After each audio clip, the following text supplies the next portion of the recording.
Developing the esports industry is, of course, a very important step for Saudi Arabia to achieve its Vision 2030 in economic diversification. It has officially elevated the development of esports industry to the national strategic level. So why did Saudi Arabia choose esports and to focus on it in this way? Within Vision 2030, we have been able to announced by His Highness the Crown Prince a national strategy for gaming and esports, so specifically for this as an industry. And what that gives us the opportunity to do is three things. One, it gives us the opportunity to create a platform for conversation between public and private sector, so that as we create regulation, those regulations are created for business growth and not for the sake of regulation. Two, it gives us an opportunity to have a conversation between different entities in Saudi, the large-scale projects, the different government entities, to make sure that as we move forward, we're moving forward as Team Saudi rather than competing individually, whether it be Gidea, NEOM, Ministry of Communications, the Saudi Esports Federation. All of us move forward as one entity, as Team Saudi, rather than competing against each other. And third, it gives us a set of KPIs to make sure that we are following up on our promises to deliver, that we are keeping pace with our intention to be a global hub for gaming and esports.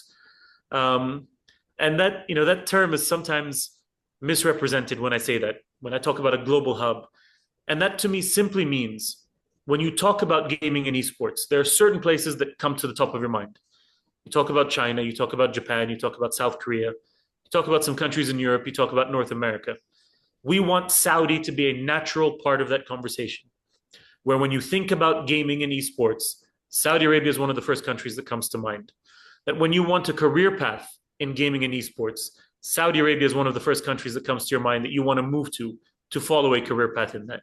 Not just for our local and regional young men and women, but also internationally, that you would want to move here to be a part of that as an industry. To build a gaming industry or a games industry, it takes time. You're talking 4 to 5 years to create a game. You're talking 5 to 10 years to build an industry. Whereas we felt we could take a leadership role in esports now. And so esports to us is a gateway to an industry. It is an opportunity to stake our claim and say, we are here, we deserve to be on the global stage, and a showcase for what our young men and women are capable of doing, the efforts that are going into this, and a showcase that we are willing to put into, of the efforts we're willing to put into to build the full industry. And so the first step is esports, but our long-term goal is much bigger than esports. It is to be a additive part of the global gaming community and industry. Speaking of working together, just last week, China Media Group, CMG, VSPO, and EWC signed a strategic partnership. How do you envision the future between these three organizations and how they can best work together? Well, again, as I said earlier, the aim here is to really bring the best of the best together. We are not looking to recreate the wheel. We want to make sure we understand what is happening around the world. What are the best players out there? How can we collaborate and work together and be a good partner to make sure that we are both growing in the best way possible? And this is the way we look at everything across our ecosystem. The first question that we have to answer before we move forward with any partnership, any investment, is an answer to the question why. If the answer makes sense, then it's something we look at very seriously. And there is nothing about this partnership that does not answer the question why. Whether it's expertise, whether it's growth, whether it's being a part and collaborating with the best of the best. I think in every single way, this is additive. This is something that we are excited about. And this is something that I think is a good omen for this as an industry and not just what we're doing here as a World Cup. Do you feel that either people, I want to say not just athletes, but people in the more traditional sports world feel somewhat threatened by the growth of esports? And what more can be done to educate the public about esports? Well, I think one of the things that's very interesting to me is esports is, in reality, if you look at other traditional sports, it is a new sport, but it is the sport of the future. We are now in a time that every generation born doesn't know a world without esports. Unlike us, who had to learn about gaming, had to learn about esports, these young men and women that are coming up today are gamers by nature.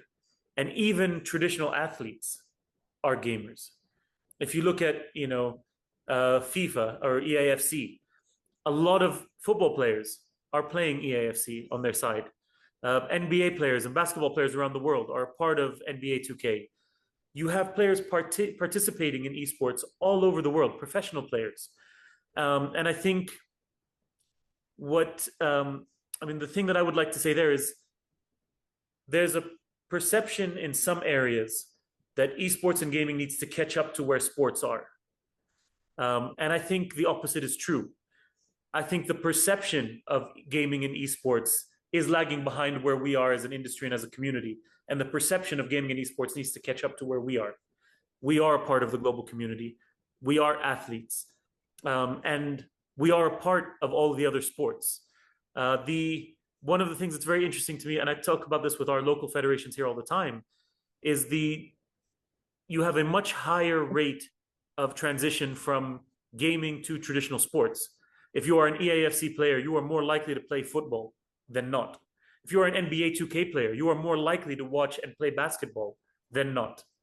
And so how do we use esports as an entryway to traditional sports? How do we bridge that gap rather than separate? And I think what we've done on the Asian level at the Asian Games, what we're doing now at the Olympic level, I think is helping to bridge that gap rather than to separate as it has been previously.